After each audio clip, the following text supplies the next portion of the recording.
Hey Ronke. So this journey that you actually went through started off by you being involved in a car accident on your way to work. Mm. Can you just talk me through what happened? Okay, so on the 13th of January 2015, I was on my way to work, just, you know, going into the city of London to do my job as an IT training manager. The day started off as normal, drove to the station near my house, parked the car there, got to the station, and as you probably know, with London, there usually are train cancellations and so on. So my train to London Bridge had been cancelled due to some overrunning works. So I decided to take another route. I decided to go through Shoreditch High Street, which meant that it would be an 11-minute walk to my office rather than, a much shorter walk if I had gone through London Bridge. So I went through Shoreditch High Street. When I got to Shoreditch High Street station, I was making my way to the office walking. I got to a crossing and the lights turned red for us to stop, green for cars to go. So there were about 20 of us on the crossing. And at this time, I was actually having a chat with my husband because he was in Nigeria at the time, and we were talking about him coming back and me organizing how he gets back from the airport. And I had earphone in one ear, obviously listening out of the other ear, because when you're on the phone on the road, you still have to be aware of what's going on around you. So I was just standing at the crossing, having this discussion with him, and before I knew it, a car that was going along the road just veered off the road and came straight at me with no warning, just came straight at me, knocked me against a CCTV pole. Oh, yeah, there was a pole behind me, so knocked me against the pole. And there were lots of, there was lots of screaming, commotion, shouting. At that point, I didn't even know whether anybody else had been injured. When something Mm, happens like that, you sort of just focus on yourself. So the people mm, around, sort of got me to lie down. They were comforting me, telling me everything's going to be all right. I sort of knew my leg had been injured, but I didn't want to look. I just, somehow, I knew not to look. So I didn't look down at my legs at all. Um, Someone asked if they should call an ambulance, and yeah, obviously I needed an ambulance. So the ambulance arrived, but they couldn't do much because of the extent of my injuries, so they were waiting for the air ambulance to arrive. So the air ambulance arrived. A doctor anesthetized me at the roadside because, yeah, that's the extent of my injuries. One, because they reckoned I was in a lot of pain, and two, because they knew that I would be going into surgery. And basically, they had to bring the hospital to me. That's the purpose of the mm, air ambulance. They actually bring the hospital to the patient. So they anesthetized me, treated me as much as they could at the roadside, ferried me off to the nearest hospital, which was the Royal London Hospital in Whitechapel. And must have been the evening time. I just woke up to a doctor telling me that he had amputated my leg. So he just had to break the news to me. He said, "Hello, Ronke Joseph. This is my name. I've just amputated your leg." I was quite drowsy at the time, very, very drowsy. So obviously, though, I couldn't speak at the time because that's how drowsy I was. I'd been under so mm. much drugs and stuff. Yeah, and that was how my day started, January the 13th, and I woke up in the evening to that news. Yeah. So, So when the doctor, I know you said you were quite drowsy at the time. So when he broke the news to you, were you by yourself? Were you with others? And what was, even though you were drowsy, what was like, how much could you take in and process? I'm trying to get, I guess, gauge your immediate reaction. Yeah, just in terms of absorbing that news and processing it. okay, so to start off with, I was by myself because by this time, Okay. when the accident happened, no one knew. Even though I was talking to my husband, I didn't get to Mm, because the earphones fell out of my ear and he couldn't work out. He right. worked out that something had happened, but he didn't know what Yeah. it was. So he called Sure. my brother to tell him that, look, I think something's happened. I was talking to my wife, and because, as I said, my husband was in Nigeria at the time, he was meant to be coming back the next Mm, day. So my family was still sort of looking for me. And even though they had worked out where I was, because by about midday, they had put something in the paper to say someone, didn't put my name, but just said a lady in her sure. 40s had been run over by a car, rushed to Royal London Hospital. So they worked out that it was me, and Mm, my family, my brother was waiting outside with one of my very good friends and someone from work. They were all waiting outside, but I had just come out of surgery in the recovery room. So in terms of how I took the news, the funny thing is or I would say the blessed thing is when I was at the roadside. Um, in the midst of all the commotion, while the commotion was going on and I was, screaming and we were then waiting for the London's air ambulance to arrive, the peace of God just came over me and I heard the voice of God saying, "Don't worry, everything will be okay." So at mm, that point, I was really, really peaceful, really peaceful. And like I said, somehow I knew I didn't feel any pain. Funny enough, I can't explain it, but I didn't feel any pain. But I just knew that my legs had been injured. I didn't even know if it was one leg or two legs, but I knew I had a leg injury. And also maybe because when the normal ambulance arrived, they had covered the leg. So by the time I managed to see anything, the leg was covered. They just put a cloth, like a cloth over it. mm, So I guess they were hiding something. They didn't want me to see something. sure. Yeah, so by the time the doctor broke the news to me, I had so much peace from God that it was almost like I took everything in. It wasn't like when he said it, I was like, you must be joking, you've got it wrong. I knew exactly what he said. And I just immediately just thought, okay, this is what's happened, you know. And in my mind, I'm probably processing the fact that it could have been worse. So it was almost like he said it, but I was so drowsy that I knew exactly what he said. I fell asleep immediately he said it, but I knew that I had accepted that this is what had happened, and I was at peace about it. Mm. I mean, well, that's really interesting. Can I ask about like in terms of your relationship with God, do you normally hear from him and get a sense of, I don't know, like peace when you need that sense of peace? I'm just trying to understand if that was an unusual kind of experience for you, or because of your relationship, or the type of way that you engage with God, that was, yeah, part and parcel of what you're used to. Yeah, I would say um, it was not an unusual way of me hearing from God. Okay. I'll be honest with you. I Mm, I would mainly, if I'm going, when I hear from God, it will be mainly through His Word. So I'd be worshiping, reading the Word, and something will jump out at me, and it would just really settle in me, and I would feel so much peace around a particular scripture.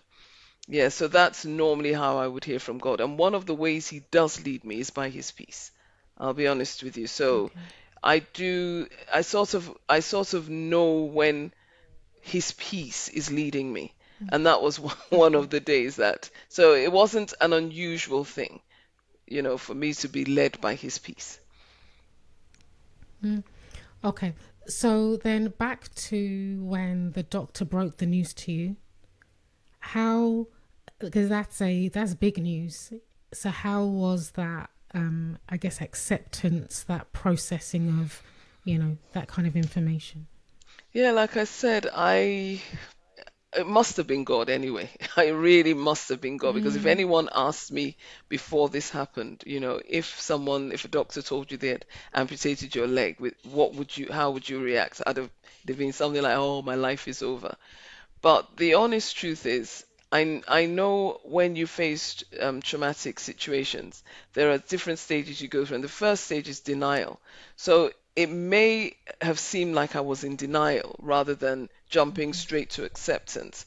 But Mm, I know that the peace I felt at the roadside just went with me, obviously, into the theater and when I came out, when the doctor broke the news to me. So like I said, I felt just peace.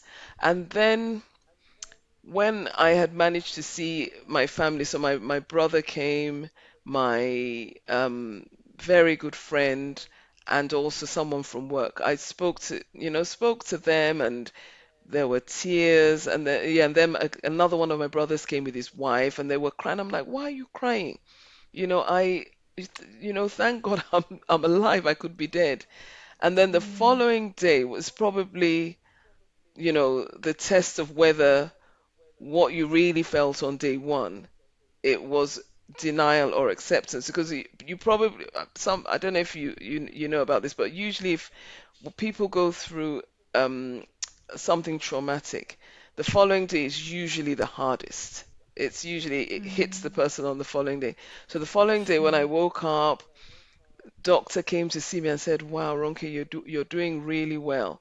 I was in what they call the high dependency unit, which is a step down from intensive care. It was like, "Oh, you're Mm, doing so well. We actually don't need to keep you here. We're going to move you to a normal ward." I'm like, "Okay." So they moved me into this normal ward, put me in a side room. They didn't put me in the main, in a ward with everybody. Put me in a side, and I had time then to just mm, be on my own, look at myself, taking what's happened. And I sat there, and all I could think of is how grateful I was to God. Because I then sort mm, of was able to play back what happened, and then I'm just thinking, wow, God, thank you. I could be dead. My family could, I could be brain damaged. My family could be mourning me.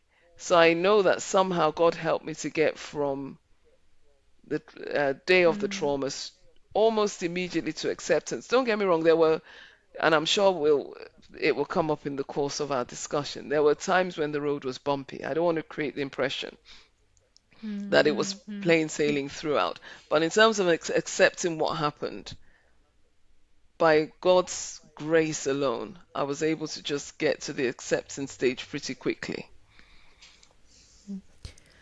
So, I wanted to ask about like I don't know you very well, but from what you're saying, I'm wondering how, like how there's different personality types. You've got someone who's optimistic, someone who's pessimistic, someone who's a realist. How would you say that you are an optimist, generally speaking, anyway? And that's perhaps how you what helped or not. Yeah, I'm just trying to gauge Mm, what. I Yeah. I th I don't know. I honestly, the reason why I say I don't know is because I know that in certain situations I can be an optimist, and in certain situations I can be a pessimist. That would be how I would say Okay. my flesh would react to Mm, certain things. So in mm, certain situations, it'd be like I'm I'm hoping and wanting to see the best come out of a situation. And in certain situations, I'm having to remind myself of who I am in Christ, or I could lean towards mm, being pessimistic. So I don't know if I think mm, a bit of my personality did come into it. I'm going to be honest, it did mm, come into mm, it, but I know that it's just almost impossible for anyone to go through such mm, trauma and immediately just be, oh, everything is fine. And honestly, it was to me, everything is fine. I had no mm, clue what would happen the next day. Would I still be in a job? Would I be able to walk? Would I be able to live in the same house? All I knew was that sure. everything would be fine. So yeah. Mm. So then, what did your recovery process entail? What did that look like? From like how long were you in the hospital? What were the different phases? I guess both, especially the physical. Yeah. Mm. So I started off, like I said, in Royal London Hospital.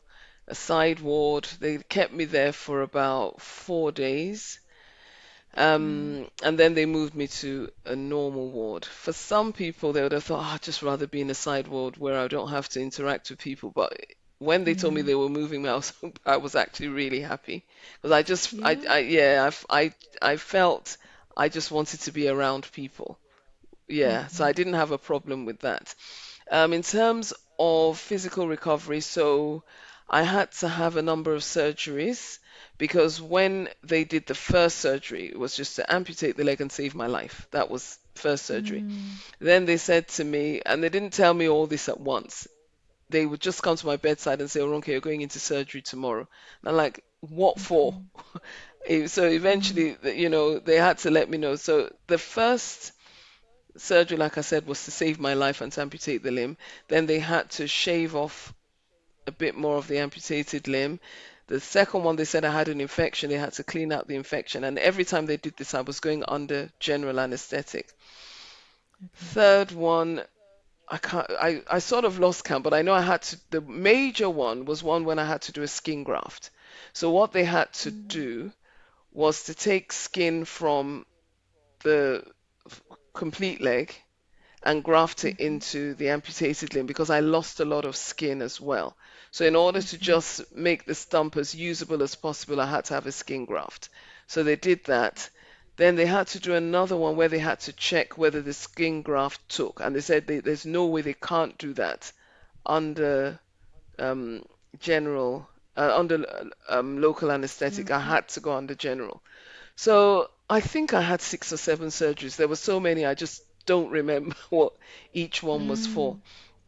So once they did that, they then had to, I think there was something they did before the skin graft where they had to put this vacuum in my leg to get the wound to heal very quickly. Then they did the skin graft. And then once they had done that, it was just a matter of waiting for the leg to heal, both the stump and the leg where they had taken skin from. And the funny thing is, the stump healed quicker than the one they took skin from for some reason.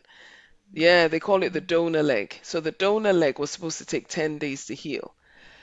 Mm. It didn't heal. I left hospital. I think it healed sometime in July. And it's supposed to take 10 days. And considering I was in hospital in January, so it took about 7 months Mm. to heal for some Gosh. reason. So once they had done the skin graft and sort of got me, on track, they then tried to do a little bit of physio with me. So one of the things they will teach you is how to transfer from the bed to a wheelchair because by this time you can't wear a prosthetic leg. So they started doing wheelchair transfers, just bed exercises, how to move your leg, you know, because for a few days, about 2 weeks, I couldn't get out of the bed. I had to, Yeah. be physically in the bed. Then once I had done that, it was really just a sort of waiting game for me to be ready to go into rehab. It was just me gaining strength, gaining weight because I had lost so much weight. And in the middle of Mm. all that, I also had a terrible reaction to one of my medications where I just ballooned. So I ballooned, my face swelled, my body swelled, and then once I came down, my skin started shedding. So it was just not a very nice time at all. So I was in hospital for 6 weeks. In the sixth week, they thought, okay, you're well enough to leave. And then they moved me into what's called rehab. So I had to go into a rehabilitation center. In the rehab center, they basically teach you everything you need to know to live life with an amputated limb. So one of the main things obviously will be how to walk with a prosthetic leg, but they also, recognize that you're not always going to have the prosthetic leg on. So for example, when you're sleeping, you don't have it on. If you've got a sore, you won't have it on. So they teach you how to also sort of do things without it. So cooking in the kitchen without the leg on, for example, going to the toilet at night without the leg on, that's another example. So it was 6 weeks, sorry, 7 weeks of full rehabilitation. in quite a nice place. It sort of gave the vibe of a holiday home in a hospital. I can't explain it, but yeah, it was Mm. yeah, it's quite a nice place. Yeah, and once that was done, they then send you home with a prosthetic limb. Um, and they also then will attach you to a prosthetic center because obviously you still need it's a far cry from where you were before the accident in terms of being able to walk and do things. For example, I left rehab with two sticks, with a prosthetic leg and two sticks, walking at 0 miles per hour and needing help with almost everything. So yeah, that was my recovery period. So I left home in January, got home um, late April. It's almost, yeah, about 4 months. Yeah, about 4 months. So that's, I guess, like especially like the immediate, like the short term, like physical recovery. And you've spoken about your like mentally and emotionally how you've coped. What were the kind of things that helped to strengthen that? One of the reasons why I'm asking is because I've seen a note of, or I've seen how you put a notice in outside of your ward to say things like I'm having some time out with, you know, I think he says, "Oh, like father," and Yeah. do not disturb, something like that. So, I mean, it'll be nice for you just to explain what helped you, what you found, if you found anything particularly challenging, like psychologically, in terms of your mental health, your well-being, and what helped you along the way. Okay. So, like I said, the losing of the leg, I sort of was somehow okay with, but there were just certain um, bits of the journey that I found bumpy, and it was things like I lost my appetite. So I think it was the medication they gave me. So I lost my Mm. appetite. I wasn't able to eat. And then they would be saying, oh, Ronke, you need to eat. They're almost trying to force feed me, and um, I also think that maybe the medication was the thing making me nauseous. It was either the trauma or the medication. So I would feel really nauseous all the time, and it was just like a really horrible feeling. Also, I also found I did have an experience where I would be asleep and I would hear like an explosion in my sleep and an explosion enough to wake me up. So it wasn't like I would, I think, did I dream that? I would just hear this explosion. And Was this yeah, almost like, effects from the medic? Was it effects from the no, it medication was a or trauma. no? Yeah, it must have been the Ah, trauma. It of must, course. it must have been Yeah, my mind reliving, because I didn't hear anything when the sure. car hit me. My brain just cut things off. Mm, So it must have been what I didn't hear. So yeah. it started off like really not too loud, but then there was a time that when it was like really loud. It was the explosion was almost as if a bomb went off. So the Mm. following day, I spoke to a nurse and I just said, "Oh, this is what I'm experiencing." They said, "Oh, you probably need to see a psychologist." And I'm thinking, but apart from that, I'm feeling Mm. pretty much okay. While I was Yeah. awake, it, I didn't, there was no issue. So the psychologist came to Mm. see me, asked me a few questions. One of the things he asked me, he said, "Do you sit down and relive what happened? Like you relive it. It's almost like you're living the experience again." I said, "I don't." He asked me so many questions and he said, "Look, I don't think you're suffering from PTSD or anything like that. I think it's just your body trying to readjust to what's happened. But I don't think you need counseling. I don't think you need, medication. The only medication they recommended was sleeping tablets."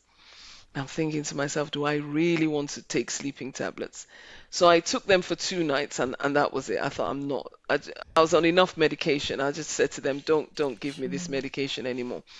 So those were a few things. And like I said, physically, when I reacted to my medication and my skin started peeling, it was just really a horrible time because I was feeling so unwell. I was in pain. It was just horrible, you know. So that I will say took a toll on me mentally, in that what I then found was that little things that shouldn't make me, shouldn't tip me over the edge to make me cry. I would be crying about them. So, for example, so the doctors had didn't come and change my dressings, and that just tipped me over the edge, and I was in tears. And I remember one time, I had bought a coat before the accident happened. My friend gave me, um, she gave me a voucher of some sort, um, to buy a coat as a Christmas present. So I bought the coat, but I hadn't paid for it because I wanted to be sure it was my size. So the coat arrived. I think I tried it on. It was like, oh, it's my size. I'll pay for it. Before I could get round to paying for it, the accident happened because it happened early January. So I was in hospital, and the last thing I'm thinking about is a payment. I think it was just £29. So the company calls me and says, "Oh, there's a payment due." Um, and I explained to them, I said, "Look, I'm in hospital. I've been in hospital since January. I'll make the payment when I can." "Oh, no, no, no, no. We're gonna have to put you on."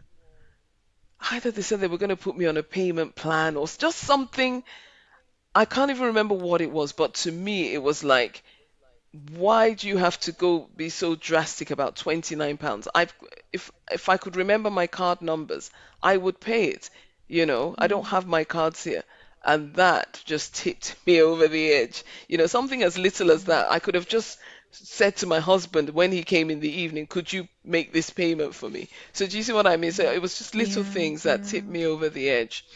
But one of the things I tried to do was to maintain my sort of routine in terms of spending time with God.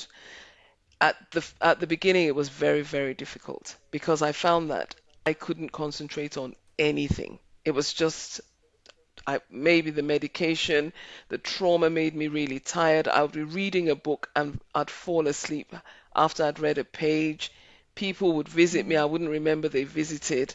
So it was very Mm, hard to maintain, that sort of constant communication with God. But one of the things, because I know you're asking about things that helped me mentally, mm, it was having family around me.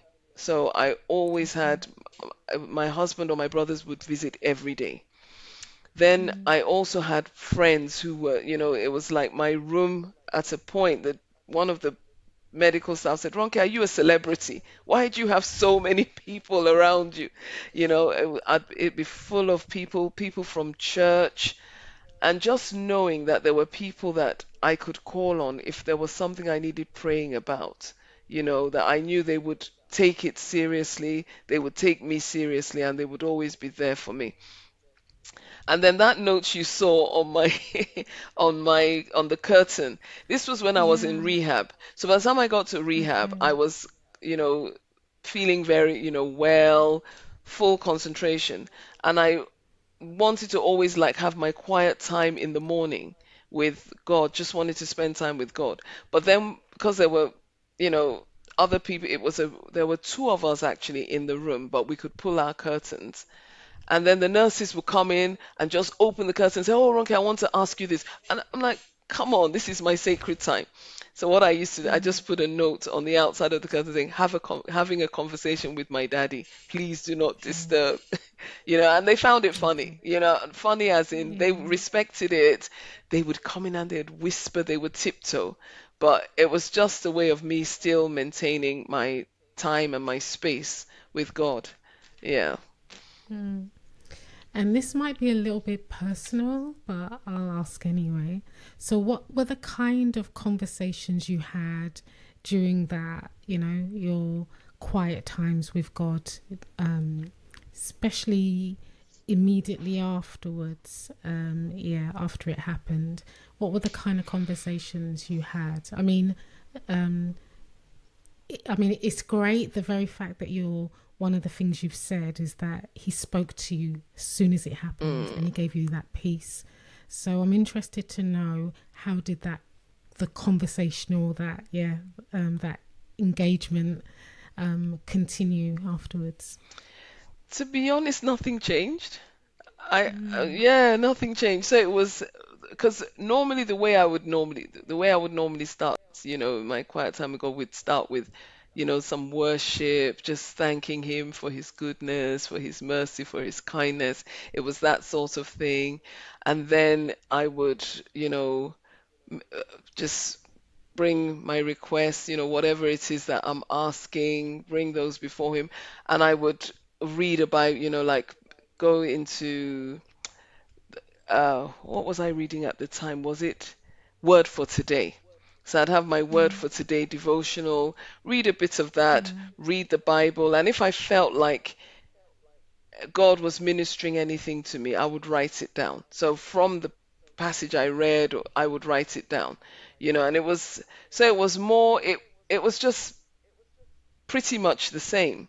Nothing really Right. changed. Although like I said, the first few days of the accident. So I would say the first probably 2 to 3 weeks, I was sort of what's the word? It was almost like, I don't want to use the word emergency. I can't think of a word, but almost in a mode where survival mode. That's the word I'm looking for. I was in survival mode. My body was just hanging on, you know. So in terms of having a quiet time, it was not like a normal, it would just be thank you, Father, thank you, Lord, and I doze off sort of thing. Right. I'd read a book and it'd be start reading and doze off. And then obviously people were coming in and out of my room, so there was no sort of privacy between me and God. It was once I Right. started feeling well that I went back to, my normal routine. Okay. And to be, like I said, nothing much changed. I never asked him Right. why. Yeah, I didn't. I just didn't feel Mm. the need to. So, you mentioned earlier about work, you know, Mm. how, what, what's the story in terms of, yeah, work, whether they kept your role for you, whether you were able to go back, if there was any worries you had and how you dealt with that, especially financially Mm. while you're in the hospital. Okay, so in terms of work, they were excellent. Yeah, Mm. the company I work for were honestly the best. So the day it happened, they were the ones who actually found me because it was like they were like, we don't know what's happened to you. Yeah, you haven't turned up. I had not turned up to work, so they Mm. initially did the normal emergency contact, got no response. Um, then just could not, just leave it. Started searching in all the papers and found they were the ones who found that there had been an accident near work and Right. directed my brother there. A couple of days later, my manager came to see me, and then once they knew that I was okay enough to receive information, they got HR to contact me just to put my mind at ease to say, look, Okay. we understand what's happened. We're going to do our best to just make you feel as comfortable. Don't worry about your role and all of that. They were really, really good in that respect. In Mm. terms of my role, they kept my role open, just got someone to just Feeling, fill yeah. in, for a Mm. while. In terms of pay, they had something in place where at least I could get paid full salary for some time. And then at a point, obviously, they had to go to, I think it was half salary. Now I don't even remember. But they also Sure. had things in place where I could get money here, money there. It was just, they made sure that I had no financial worries. In terms of going back, when I told them when I was coming back, they did everything to make sure that they made reasonable adjustments. things like, oh, we have to make sure your desk is closest to the exit, closest to the toilet, got me a wheelchair in case I need one at work. Not that I was going to need one, got me a trolley for my tea so that I don't have to sort of have a walking stick and a teacup, just Right. everything I needed.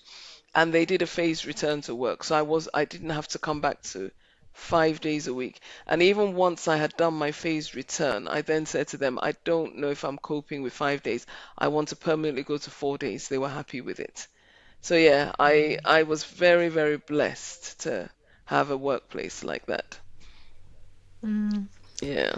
And can I ask about um, people's reaction? Like, how can I put this? Like, what have you noticed? Have you noticed anything that's really bugged you, or since the accident, since the amputation, has anything really bugged you about people's reaction?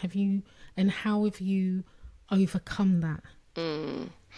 So I'm just thinking of if anyone's maybe you might get the odd one or two statements, to start off with, in terms of if anyone saw me, they wouldn't know that I was wearing a prosthetic leg. One, they just think maybe I stubbed my toe because I do limp, and sometimes I will walk with a stick. If I'm going outside for more for confidence, I walk with a stick. I don't have to. And also the sort of prosthetic leg I have is covered, it has a cover, that skin cover. So it looks just like my other leg. So Right. although I should say I have another leg, which is a sports leg, which is, looks like a proper prosthetic leg and so on. And sometimes I will opt to wear that in the summer. So in the summer, I will wear that and I wear it in such a way that it shows. So I'm not going to wear it and then cover it because it's got a nice funky cover. So, I wear it, for it to show. So, um, again, I'm pretty much comfortable with going out with the prosthetic leg showing. So, in terms of reactions, maybe I've had, so for example, I went into a shop one day and I was wearing the leg with, that showed it was a prosthetic leg, had my, you know, trainers and everything. And some woman in the shop, she's walking through the shop, and from the way she was talking, I knew there was something wrong with her, you know. And then she walks through the shop and loudly at the top of her voice, "What happened to you? Have you got athlete's foot?" I thought to Oh myself, "Oh, gosh. you know what? Fortunately, like I said, I'm pretty comfortable with the situation, and I think everyone rolled their eyes for me. It was almost as if, come Sure. on, you know. And Yeah. then I've had things like you go to a place and someone says, "Oh, everybody, thank God that you have two legs." And in my mind, I'm thinking, come on. The Bible says, let everything that has breath praise the Lord. The criteria for praising God is that you can actually, you're alive to do so. So it's things like Yeah. that. But I've never had anyone be cruel. I've not had that. If anyone knows, as soon as people see the leg, the tendency is for them to be kinder or just to treat you normal, which is what I would prefer. Just treat me normal because I'm wearing a prosthetic leg Sure. doesn't make me less of a person.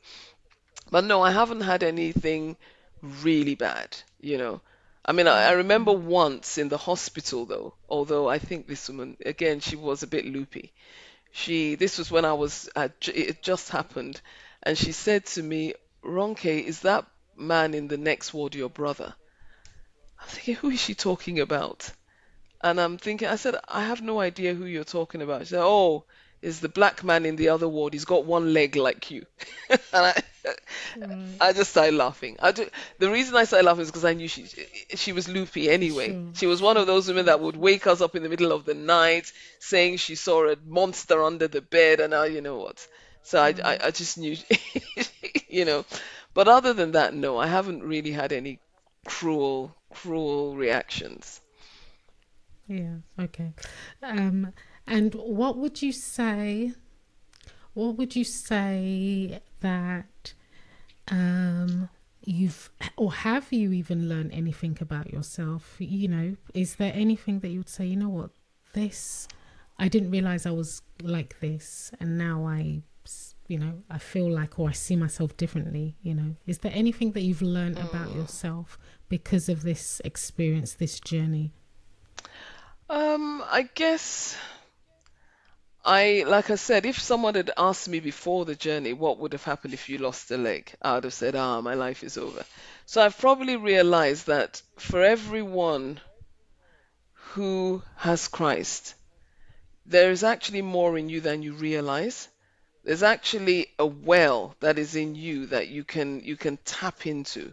So I would say that's one thing I've learned about myself, that I have a strength in me that I didn't realize was then. I thank God that Christ has placed that strength in me.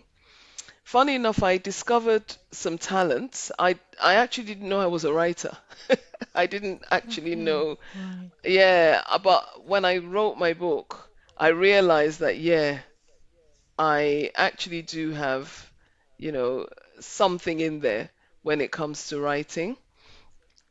Um, Mm, Also, during the journey, I learned to play the guitar, which was, long story, but I learned to play the guitar. I have a bit of a flair for music, but I didn't know that, like a musical instrument would be something that yeah, I would, and is that because you had time on your hands to yeah. explore that? Yeah, Right, there was a sure. lady who used to give me a lift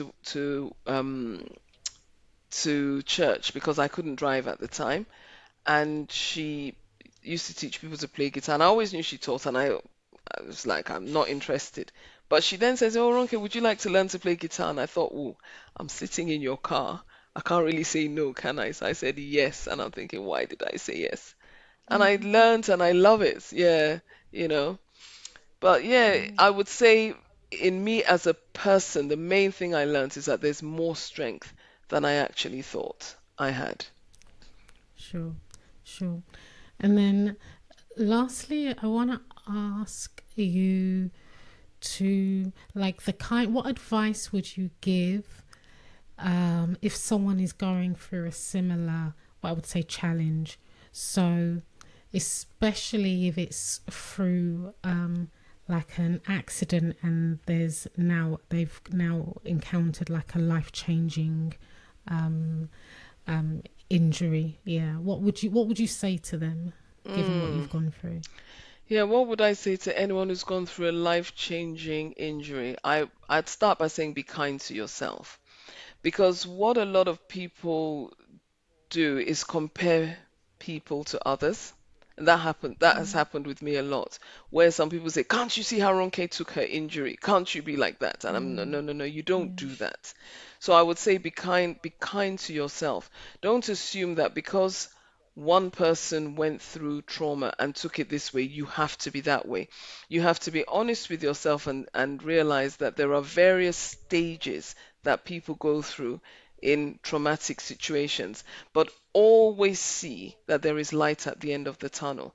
Never stop at your injury, never stop at what you're going through, but see that there is light at the end of the tunnel. I would say also, especially, for people who have gone through a physical change, like I use myself as an example. I lost a leg, and you can begin to see yourself as different or as less valuable. The example I always give is of something like a £20 note. If I squeeze up a £20 note and really crumple it and do whatever, if I took that £20 note to McDonald's, it will still buy exactly the same thing that it used to buy. So I would say to a person going through trauma, never assume that you are any less valuable to humanity and to God because of the trauma you've gone through. Another thing I will say as well is no man is an island, as you know. Don't walk alone. One of the things that I did, or I had to come to realize especially when I got home after the whole, situation, I had to realize that there is help out there. So, for example, the NHS can continue to give you help. There are friends that will help you. There are relatives that will help you. Take all the help that you need, but don't fully rely on people. Get yourself into a routine where you can do things on your own. Whatever you can do, do. And wherever you need help, call on that help. Because it's easy when you're in hospital, almost everything is done for you, in all honesty, you know. True. So you're used to having that help. You get home, the help is almost immediately withdrawn. And it's nice to be able to stand on your own. So whatever you find you can do, do. And wherever you need to lean on other people's help, do that. And I will say, I know it sounds strange when I say enjoy the ride, but honestly, there are bits of the journey that you can enjoy. Enjoy it because God will use you as a source of inspiration for someone else. Yeah, so that's what I would say. Brilliant. And I love how we've ended with you demonstrating how God can use, Mm. how God can use you. So thank you for allowing yourself to be used on this episode, and for giving such really practical, wise advice based on your own experience. Thank you so much, Ronke.